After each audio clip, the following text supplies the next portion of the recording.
Seoul never slept, but on the 42nd floor of the back tower, the city's endless hum felt distant, muffled by glass thick enough to survive a typhoon. Seo Do-yoon stood at the window of his office long after his staff had gone home, watching the lights blink across the river like a second sky fallen to earth. He had built all of this, the tower, the shipping empire beneath it, the family name that opened doors before he even knocked. He had built it out of discipline, out of the cold, methodical patience his father had beaten into him since childhood. Trust no one. Verify everything. Weakness is a debt someone else will collect. And then Precious Williams walked into his life and made every one of those rules feel like ash. They had met 18 months earlier at a maritime logistics conference in Singapore. Of all places, a room full of men in identical Navy suits and one woman standing at the edge of it, sharp-eyed, unimpressed, asking the panel a question none of the so-called experts could answer cleanly. Do-yoon remembered thinking, before he even knew her name, that she looked like someone who had never once let a room intimidate her. He was right. Precious Williams-Bach, as she would later become,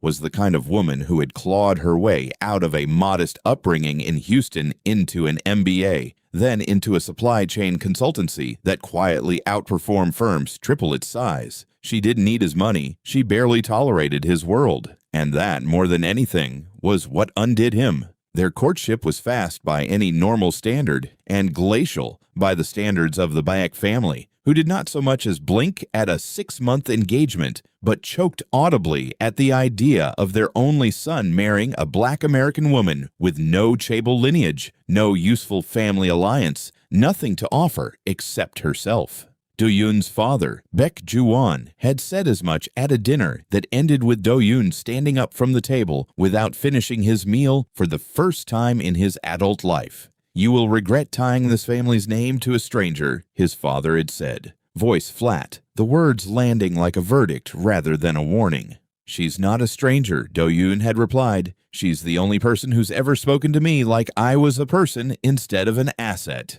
He married her anyway, not in defiance, though it was certainly that too, but because for the first time since he was a boy, he wanted something the way children want things, uncomplicated and total. Precious made him laugh in a way that had nothing to do with performance. She argued with him about ridiculous things, like whether kimchi belonged on pizza, and she never once let him win an argument just because he signed her paychecks, mostly because she refused every job he offered her, choosing instead to build her own small consultancy from a shared office space in Gangnam, 3 subway stops from the penthouse. She still, 18 months in, called your apartment instead of our apartment out of some stubborn, self-protective habit Do-yoon found unbearably endearing. When she got pregnant, something in him cracked open that he hadn't known was sealed shut. He touched her stomach like it might disappear if he looked away. He came home early, a first in the 11 years since he'd taken over the company, just to sit beside her on the couch while she read baby name books aloud in an accent that mangled every Korean name and made them both laugh until she had to stop because her ribs hurt.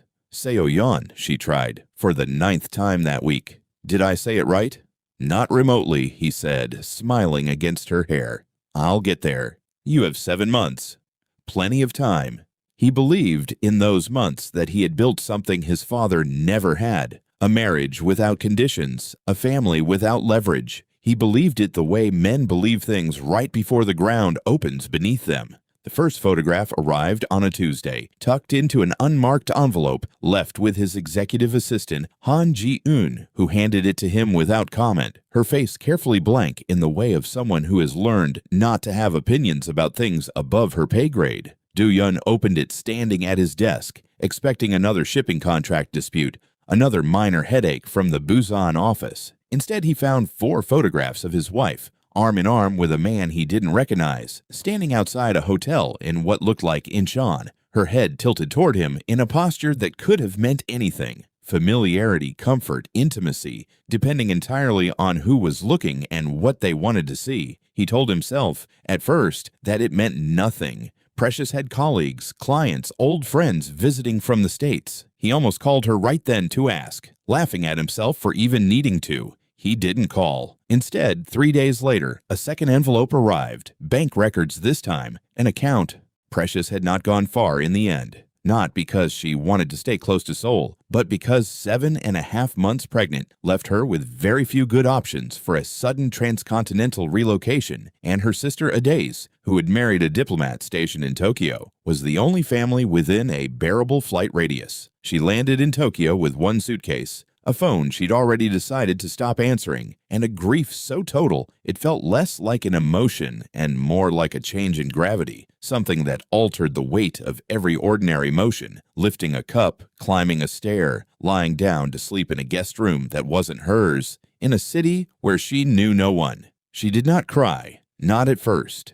Adaez would tell her later that this had frightened her more than tears would have. The flat, careful quiet of a woman conserving every resource she had left for the one task that mattered, which was keeping her child safe. Precious spent those first days making lists, doctors to find, documents to replace, a lawyer to consult about her rights, about the child's rights, about whether any of what had just happened to her had a name the law recognized. She did not let herself think about the penthouse, or the nursery, or the 3 names circled in pencil in a book she'd left on the nightstand, because some bitter, wounded part of her had wanted him to find it and understand exactly what he'd thrown away. She thought about Do-Yun exactly once a day, at night, in the 10 minutes before sleep when her guard was too tired to hold. She thought about his face in the kitchen, not the accusation which she could almost forgive as fear wearing the mask of caution, but the silence after, the seconds in which he could have simply said, "I believe you," and instead had said nothing at all. That silence, more than anything else, was what she couldn't yet find a way to survive. His calls came on the 4th day, 11 in a row, then dozens more over the following 48 hours. She watched his name appear and disappear from her screen with something that had stopped being anger and had started quietly to become fear. Fear that answering would mean reopening a wound that had only just, barely, begun to close enough to let her function. She let it go to voicemail every time until the messages themselves began to change in tone, no longer simply pleading, but frantic in a way that sounded less like guilt performing contrition and more like a man who had learned something he could not undo. Adaez, for her part, did not push her sister toward forgiveness, but she did not let her sink into martyrdom either, a balance Precious would later credit with keeping her sane through those first difficult days. On the 3rd night, over a dinner neither of them had much appetite for, Adaez finally said the thing she'd been holding back since the airport pickup. "You don't have to decide anything right now. Not about him, not about what happens after the baby comes, not about any of it. But I need you to eat something, because that child in there doesn't know her father did something terrible.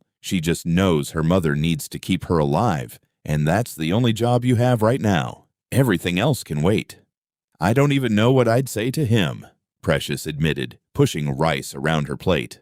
"I don't know if there's anything he could say that would undo what it felt like. Standing in that kitchen, watching him decide I was a liar before I'd even finished a sentence." "Maybe there isn't," Adaez said simply. "Maybe this is just something that happened to you, and the ending isn't a neat one where he says the right words and everything goes back to how it was. Maybe the ending is just you, surviving it, on your own terms, with or without him.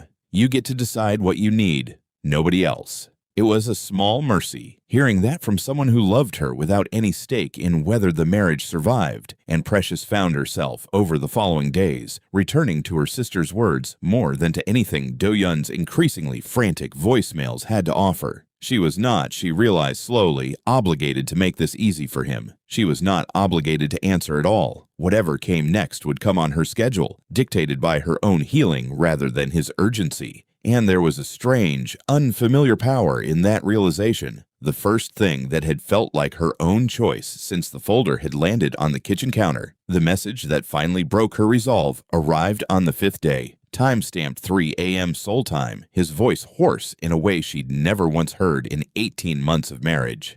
"Precious, I know the photographs were fake. I know the accounts were fake. I know the medical records were fake. And I know, God, I know what that means. I know what I did, and I am not calling to ask you to forgive me, because I don't think I've earned the right to ask you for anything.